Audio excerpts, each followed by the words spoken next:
Hi mga kabignayers! Ito na naman po si Sir Welvin Ardina. Yan. Ito nga po palang kauna-unahang parents orientation na naganap sa Bignay. Grabe. Ang daming mga magulang na umattend. Ang naka-assign nga po pala sa registration ay si Ma'am Jenny Gracia, si Ma'am Linlin Villabrosa, at syempre pinangunahan ito ni Ma'am Linlin yung orientation na talagang nakaka-proud ka Ma'am Linlin. Saludo po sa iyo.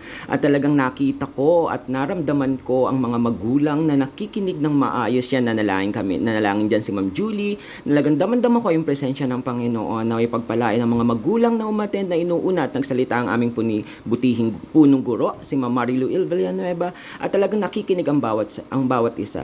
At yan, nanalangin kami ulit pagkatapos ng parents orientation, at makikita mo talaga sa mga magulang na uuwi sila na may ngiti sa labi at nauunawaan ng kanilang mga tungkulin dahil naipaliwanag sa kanila. Ang mga guest speaker nga po pala namin dito ay si Ma'am Josephine Lopez na tinalakay ang tungkol sa involvement ng mga stakeholders bilang isang magulang, anong kanilang mga gampanin, at tinalakay din ni Ma'am Bing all about curriculum, mga schedule at iba pa, at ipinakilala ng aming butihing punong guro ang mga teachers, mga advisor ng bawat mag-aaral. So patuloy pong nakikisa ang mga kaguruan, ang mga magulang ay nagkakaroon ng pagkakaunawaan sa mga tungkulin at gampanin bilang isang guro, bilang magulang, at naway patuloy na suportahan ang ganitong mga gawain mga magulang. Maraming salamat po. Pagpapala po kayong lahat sa Diyos po ang papurihan. Salamat.